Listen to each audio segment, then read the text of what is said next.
What's up, everybody? I'm your host, Jake Stanley. This is Within the Paragon, and excited to have Nashville's Nashville's one and only Leilani Kilgore as the guest. Welcome her to the show.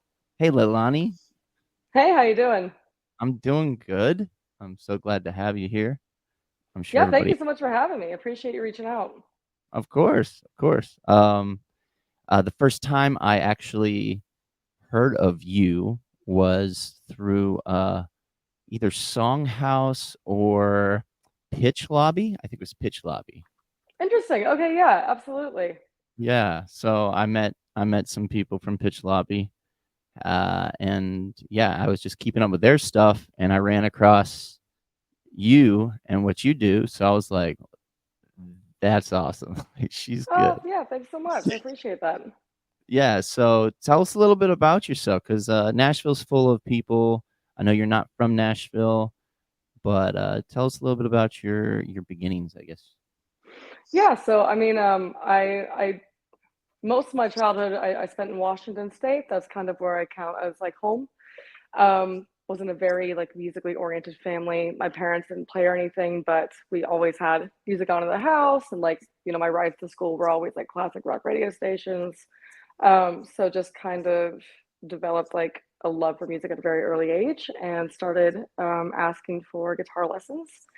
And yeah, I just kind of really fell in love with it as means of like an expression and the kind of attitude that you can evoke with that particular instrument.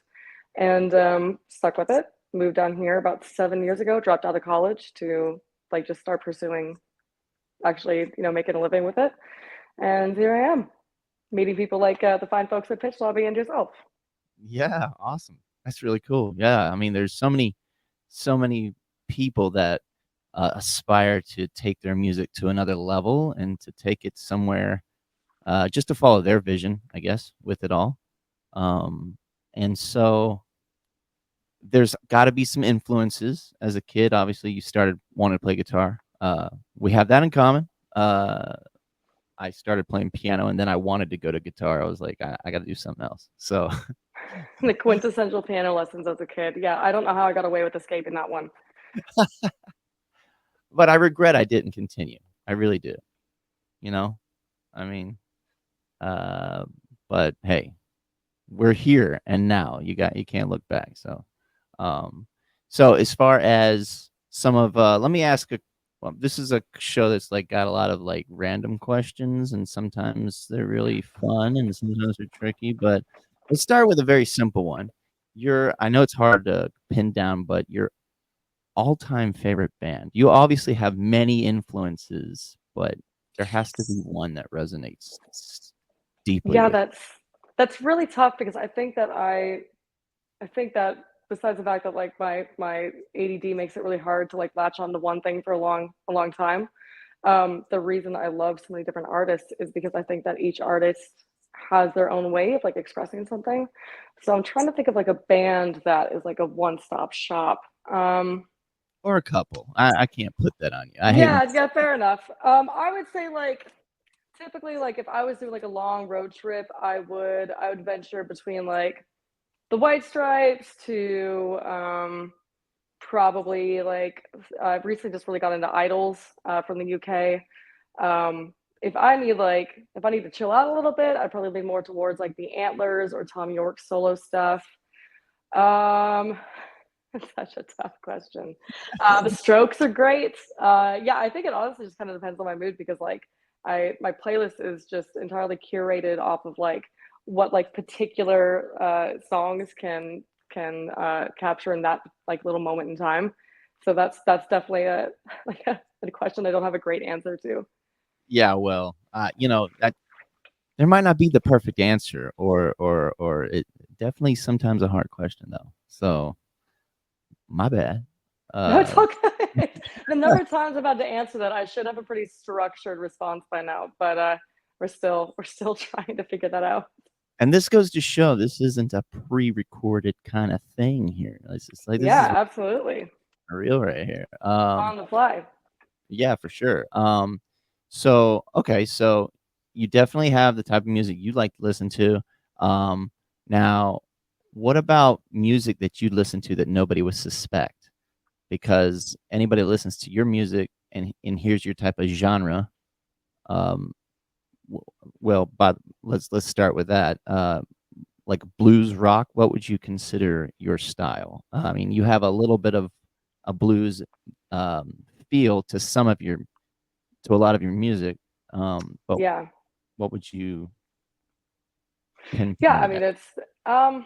it's kind of tough. I mean, the whole reason like blues is so prevalent in especially all the music that I've released so far is because that was how I grew up learning to play was at blues jams. And that was what latched me onto really taking playing seriously as a style. Because I just love the freedom that you get from like quintessential blues soloing, if you will. But to be honest with you, for a long time, I felt like I kind of had a responsibility to the community that supported me as an artist early on to continue trying to like stick with blues.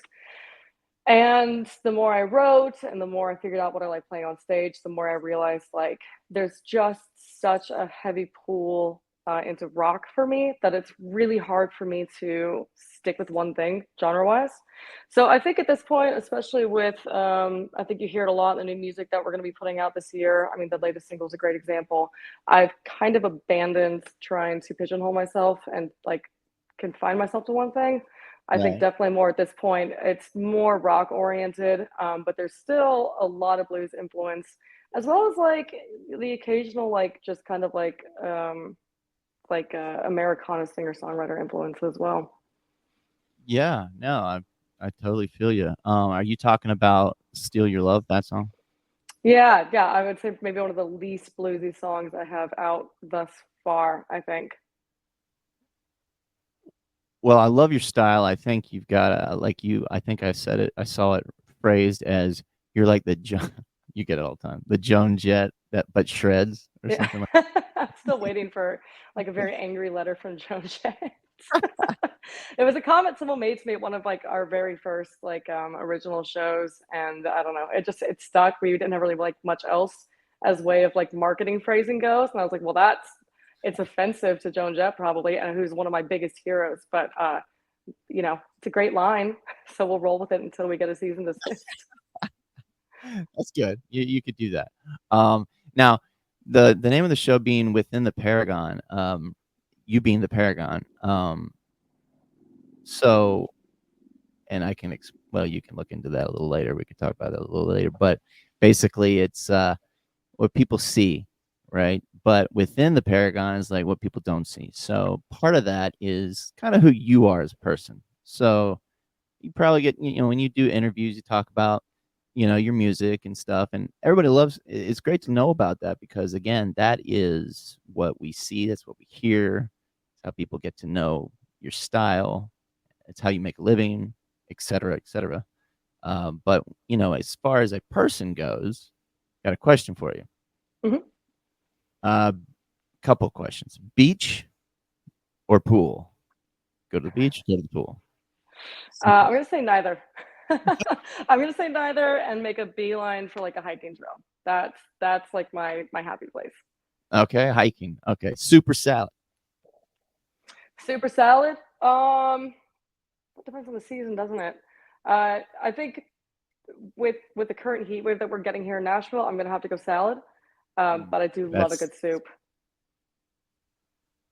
yeah, yeah, yeah. Food is a hard one. Food's a hard one. I know. I had to throw that one out there.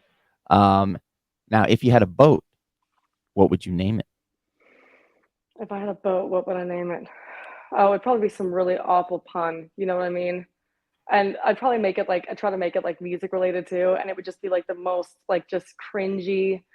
Uh, Off the top of my head, I would say if I had a boat, I'd name it Sound Waves, which is like a revolting boat name considering my line of work. But I'd probably do something really bad like that.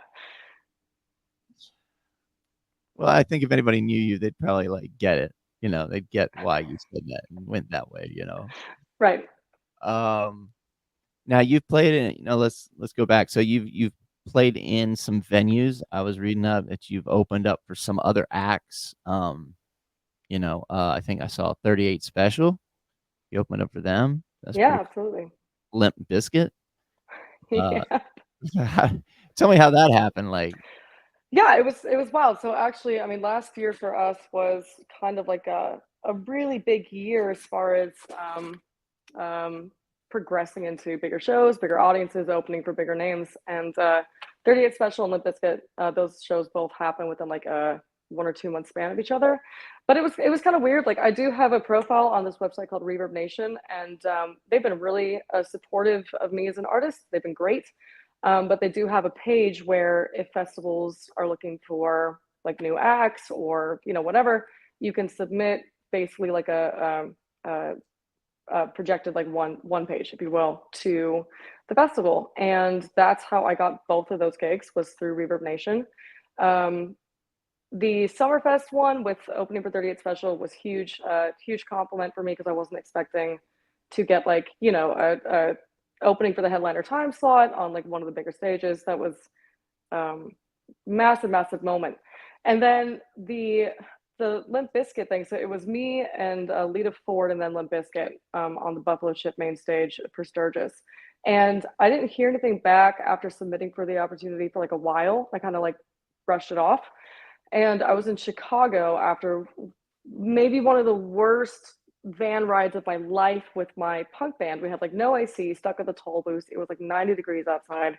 We were running late to the festival that we were playing, and we were like 20 minutes from getting on stage, and I got like a phone call from an unknown number. And I don't typically pick up my phone anyways, even if it's people I know.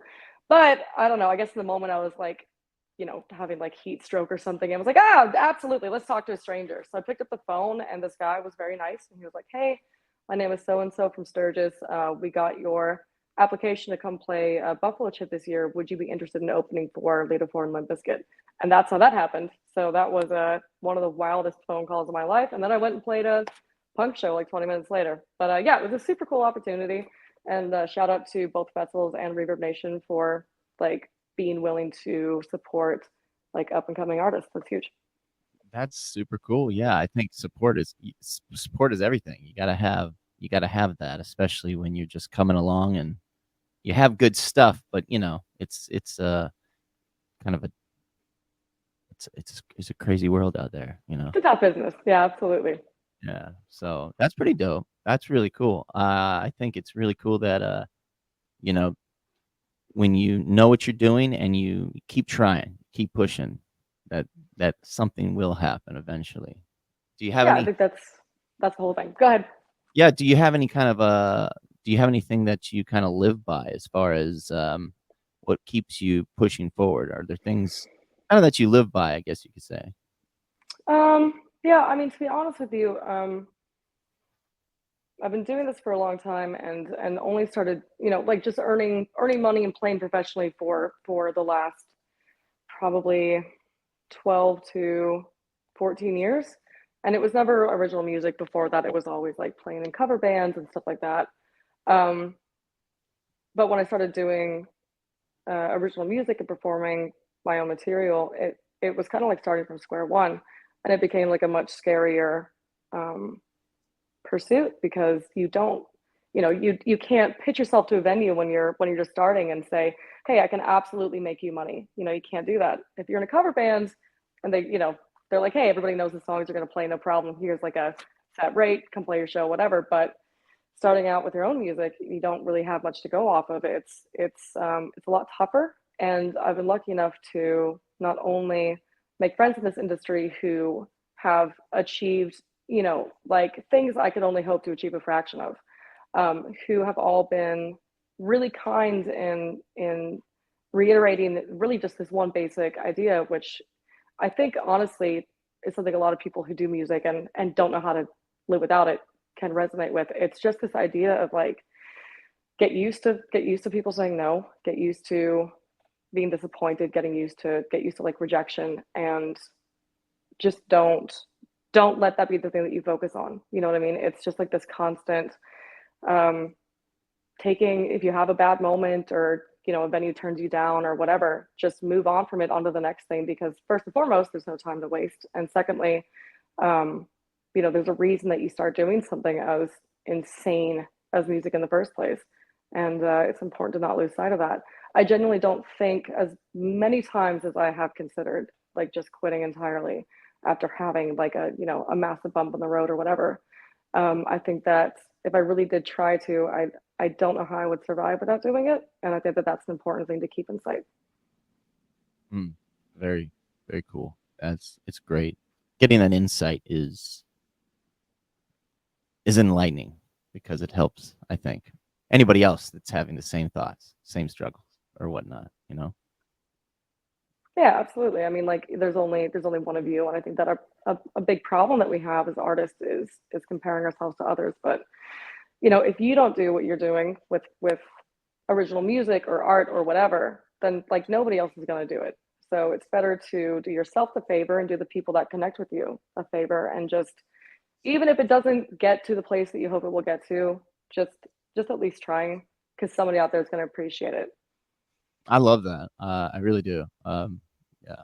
Um, I think that's so true. I play a little myself, so I think that's yeah. I can't. I don't think. I think no disrespect to anybody that does play covers, but it's like you said, you got to go for it. You have something to give, and if you don't try, then you won't know. But if you do try, there will be people that appreciate what you're saying, what you're singing, right? Yeah, 100%. Yeah, yeah. Um, all right, just got a couple more questions. Something you've always wanted to do, but you haven't done it yet. Something I've always wanted to do, but I haven't done it yet. Like in general, or like career General, wise? in, not career. Uh, let's see. I'm a pretty big risk taker. I have a motorcycle. I was always the kid with like banged up knees and elbows and things like that, and I can be pretty impulsive. I think one thing that I really would like to do at some point is skydive. Um, Sounds pretty cool. I'd like to try that. And what else have I not done that I really like to do? Um, I don't know. Like I very much follow like a live in the moment philosophy. So yeah, I don't know. Planning ahead is not really my strong point, but like I think skydiving would be pretty neat. I used to want to climb Mount Everest, but I'm asthmatic, and I don't think that would be in anyone's best interest for me to try that. Also, space is now out of the question. So yeah, I'll start with skydiving as far as like getting to extreme heights and and yeah, Maximum velocity speed. right, exactly. Yeah, I'd rather do that than like achieve that by falling down the side of Everest. So I think skydiving is a good place to start. That's a good idea. That's a good idea. And whiskey or beer? This is an interesting question. I like this question. But I asked it seriously. Yes. Yeah, so I was never a big beer drinker, and especially being like a guitar player who plays a lot of rock, I think whiskey is very much like on par with our brand as a people, so to speak.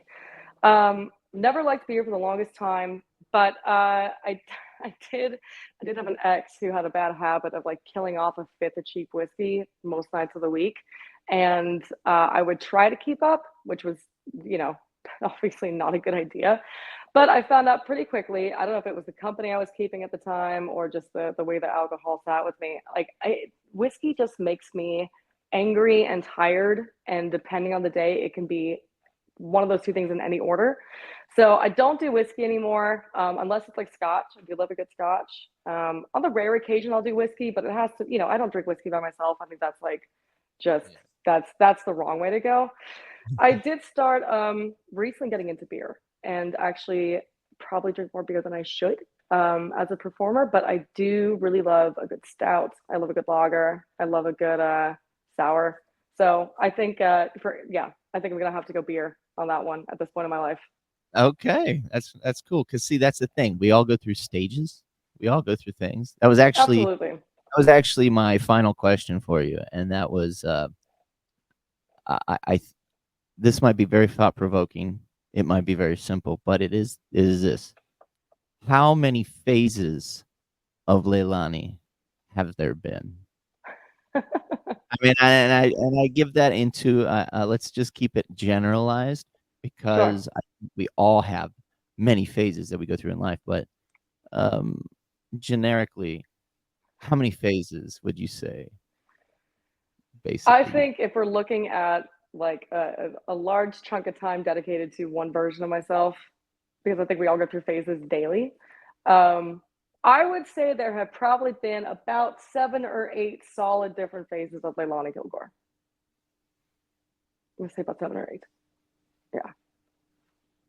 And I thought of that question, and I thought it would just I thought it was a good question, but at the same time, if we all point that question back at ourselves, it's like, eh, yeah, Yeah, like, honestly, it's something I've been thinking a lot about just because, especially with the music that my band and I want to take into the studio next, it's a complete 180 and something that I think is a bit scary, whether it's you're an artist or just a human being, is starting to lean into this new version of yourself. And, everybody says comfort kills, but, you know, I think phases are important. Phases happen and they happen for a reason.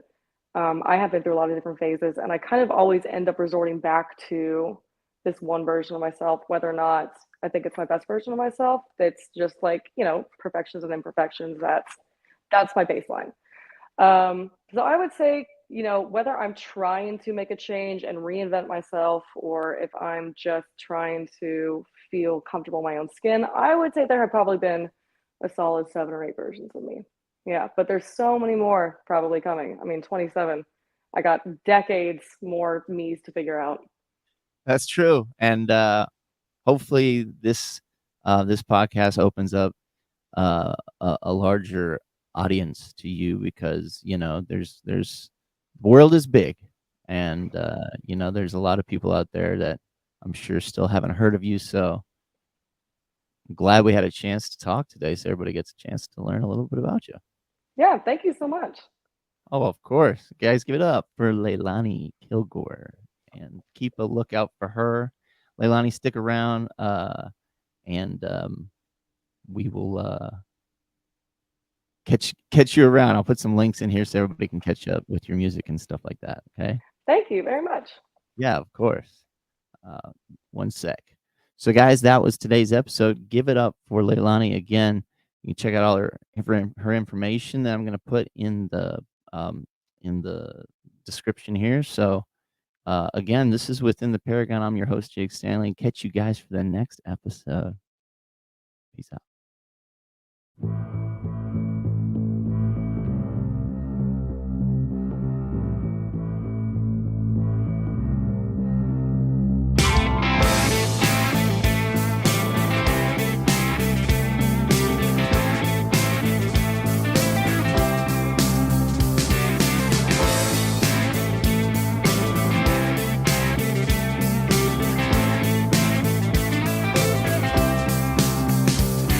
I'll meet you out for drinks, and I'll talk to all your friends, and I'll ask about your day, let you spend the night again. But you should know I'm gonna leave you. You should know I'm gonna leave you. I'll let you call me darling, run your fingers across my skin, play some music for the neighbors while we break my mattress in. You should know I'm gonna leave